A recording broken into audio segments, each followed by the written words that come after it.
Friends, இன்றைக்கி வந்து பார்த்திங்கன்னா ஸ்பாட் வெல்டிங் மிஷின் வந்து ரெடி பண்ண போகிறோம். ரெடி பண்ணுறதுக்கு தேவையான திங்ஸ் வந்து என்னென்னு பார்த்தீங்கன்னா 16 ஸ்கொயர் வெல்டிங் ஒயர் வந்து பார்த்திங்கன்னா ஒரு 1.5 மீட்ரு எடுத்துக்கிட்டேன்.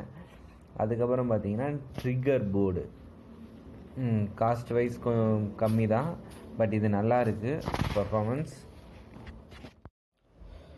நார்மல் நம்ம மொபைல் ஃபோன் சார்ஜர் ஒன்று தேவைப்படும். அப்புறம் பார்த்திங்கன்னா ஒரு பெரிய சுவிட்ச், ஆடியோ இன்வெர்டர் பாக்ஸ் ஒன்று, ட்ரான்ஸ்ஃபார்மர் மாதிரி இந்த மாதிரி வச்சு உள்ளே வந்து நீங்கள் ஃபிட் பண்ணிக்கலாம். நமக்கு கைக்கு அடக்கமாக தேவையான டைமில் அழுத்துறதுக்கு ஈஸியாக ஒரு மைக்ரோ சுவிட்சு ஒன்று ரெடி பண்ணியிருக்கேன். சுத்தியோட புடியை கட் பண்ணி டிசைன் பண்ணி அந்த காப்பர் ராடு வச்சு டைட் பண்ணுற மாதிரியும் ரெடி பண்ணியிருக்கேன். மைக்ரோ சுவிட்சில் 4 பின் இருக்கும், 2 பின்னாக சாய்ச்சி சால்ட்ரிங் பண்ணி 2 ஒயர் எடுத்து மாதிரி ட்ரிக்கர் போர்டில் யூஸ் பண்ணிக்கிட்டேன். மைக்ரோனுடைய டிரான்ஸ்ஃபார்மர் வந்து எடுத்துக்கிட்டோம். 230 வோல்ட் இருக்கான்னு பார்த்துக்குங்க. இதில் ப்ரைமரி செகண்டரி காயில் இருக்கும். உங்களுக்கு எது ப்ரைமரி செகண்டரின்னு டவுட் இருக்கும், பாட்டமில் இருக்கிறது ப்ரைமரி காயில். 2 பக்கமும் கிரைண்டிங் மிஷினில் வந்து கட் பண்ணிவிட்டு ஒரு போல்டு கரெக்டாக அது உள்ளே போகிற மாதிரி எடுத்துக்கிட்டு நீங்கள் தட்டணும். ஒருத்தர் வந்து பிடிக்கணும். கீழே இருக்கிற ப்ரைமரி காயில் வந்து டேமேஜ் ஆகாத அளவுக்கு கரெக்டாக அதை அடித்து உள்ளே இருக்கிற காயிலெலாம் வந்து எடுத்துடும். மைக்ரோவனுடைய காயில் வந்து ஹை வோல்டேஜ் டிரான்ஸ்ஃபார்மர் வந்து கேர்ஃபுல்லாக யூஸ் பண்ணுங்கள். இதில் வந்து ப்ரைமரி செகண்டரி காயில் வந்து ரெண்டும் சேமாக இருக்கும். நம்ம கேஜ் வந்து சின்னதாக இருக்கிறது ப்ரைமரி காயில்னு சொல்லுவோம், கேஜ் பெருசாக இருக்கிறது secondary coil. Primary secondary check பண்ணிவிட்டு யூஸ் பண்ணுங்கள். இந்த வெல்டிங் ஒயரை எப்படி டிரான்ஸ்ஃபார்மரில் வைக்கணுன்றதை பார்க்கலாம்.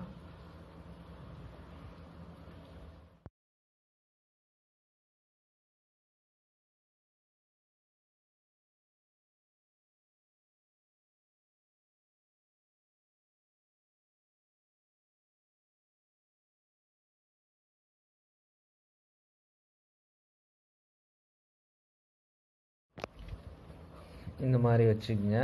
இந்த 2 வயரும் வந்து கீழ் பாட்டம் சைடு வர மாதிரி வச்சுக்கோங்க. ஒரே லெவலாக வச்சுக்கோங்க. வச்சுட்டு தூக்கி அந்த பாக்ஸுக்குள்ளே இன்செர்ட் பண்ணிக்கலாம். முக்கியமாக கவனிக்க வேண்டியது 230 வோல்ட்டாக இருக்கான்னு பார்க்கணும். மைக்ரோ டிரான்ஸ்ஃபார்மர் யூஸ் பண்ணியிருக்கேன்.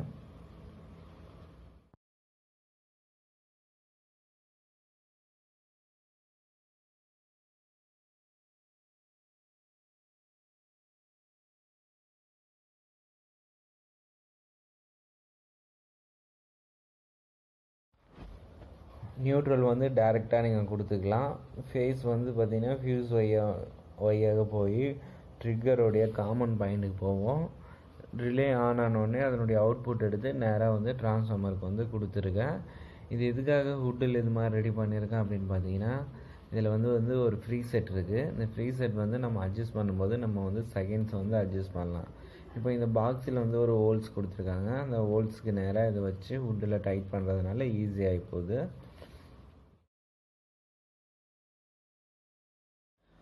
சார்ஜருக்கு டைரெக்டாக சுவிட்சோட அவுட்புட்லேருந்து ஃபேஸ் நியூட்ரல் வந்து கொடுத்துட்டேன்.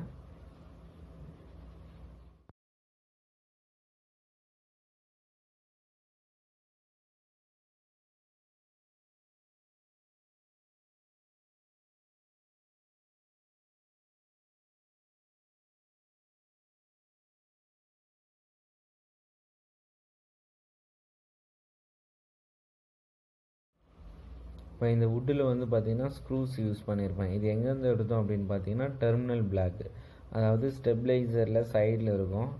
அதை 2 ஸ்க்ரூ பண்ணி கீழே வந்து பார்த்திங்கன்னா ஒரு பைப்பு, ஸ்டீல் பைப் இருக்கும். 2 ஸ்க்ரூவையும் ரிமூவ் பண்ணிவிட்டு அது உள்ளே இருக்கிறது எடுத்துக்கலாம். இதுதான் வந்து ஹெவியாக இருக்கும்.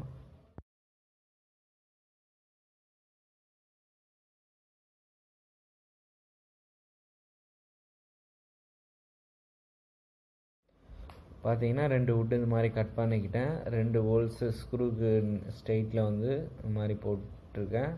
அந்த ஒயர் உள்ளே போகிற அளவுக்கு வந்து ஒரு பெரிய ஹோல்ஸு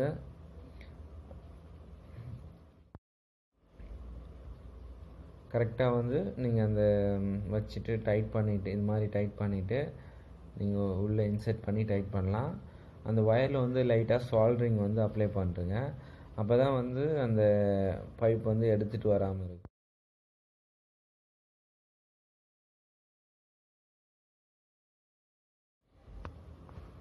இந்த இடம் வந்து லூஸ் கான்டாக்ட் ஆச்சு அப்படின்னா நமக்கு வந்து வெல்டிங் வைக்கும்போது ஓவர் ஹீட் ஆகும். அதனால் வந்து சால்ட்ரிங் பார்த்தீங்கன்னா நல்லா பண்ணிவிட்டு வச்சு டைட் பண்ணோம் அப்படின்னு பார்த்தீங்கன்னா லூஸ் கான்டாக்ட் ஆகாது.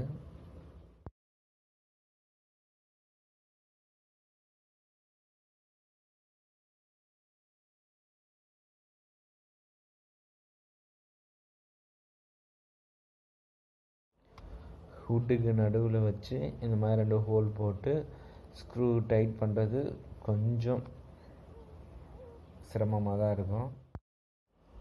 பட் கொஞ்சம் ஹோல்ஸ் கொஞ்சம் பெருசாக போட்டுங்க, கொஞ்சம் ஈஸியாகவே இருக்கும். எதுக்காக இந்த மாதிரிலாம் பண்ணியிருக்கேன் அப்படின்னு பார்த்தீங்கன்னா இந்த காப்பர் ராட் வந்து பார்த்திங்கன்னா ஷேக் ஆகாது, ஸ்ட்ரைட்டாக இருக்கும்.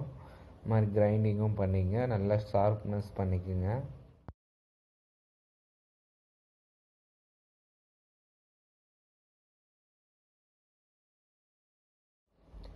இந்த காப்பர் ராட் வந்து அந்த வயரில் போயிட்டு நல்லா குத்திட்டு இருக்க மாதிரி நல்லா அழுத்தி வச்சு டைட் பண்ணிங்கன்னா நல்லாயிருக்கும்.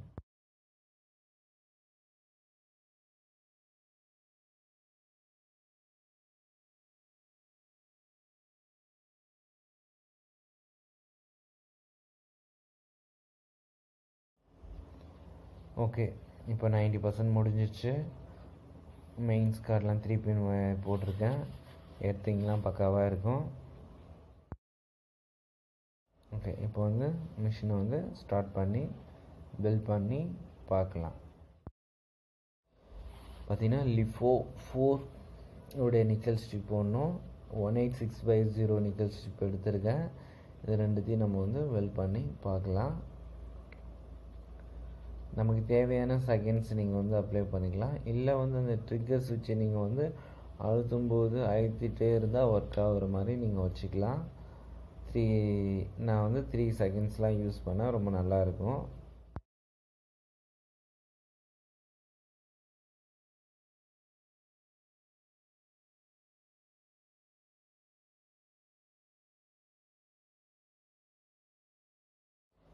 இந்த மைக்ரோ சுவிட்ச் பார்த்திங்கன்னா தம் ஃபிங்கரில் வச்சு புஷ் பண்ணுற மாதிரி வச்சுருக்கேன். பட்டு 2 ஹேண்டிலையும் கைக்கு நடுவில் வந்து பிடிக்கிறதுக்கு ஈஸியாக இருக்கணும். அதே சமயம் பட்டன் வந்து ஆப்ரேட் பண்ணோன்னா அந்த இடம் வந்து ரொம்ப யூஸ்ஃபுல்லாக இருக்குது.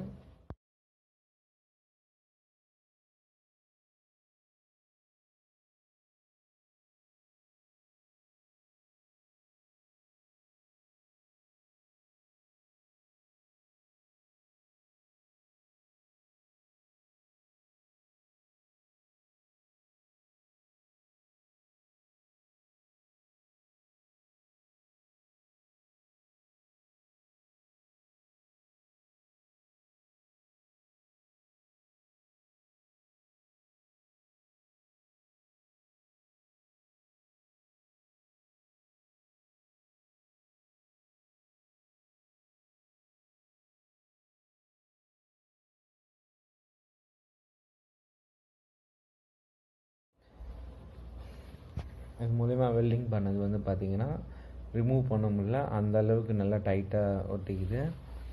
அப்படி மீறி வந்து எடுத்தாலும் அப்படியே வந்து கிழிச்சிட்டு தான் வருது. அந்த அளவுக்கு நல்லா கரெக்டாக வெல்டிங் ஆகிட்டுருக்கு. உங்களுக்கு வந்து இதில் வந்து பார்த்திங்கன்னா ஸ்பார்க் வந்து கம்மியாக தான் இருக்குது.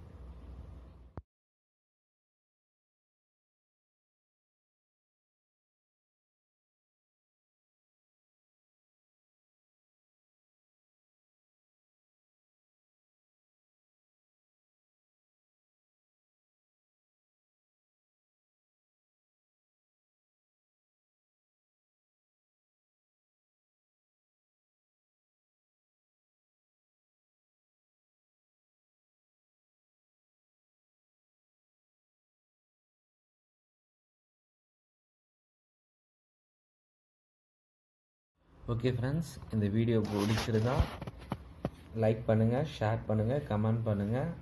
நம்ம சேனலை வந்து சப்ஸ்கிரைப் பண்ணுங்கள்.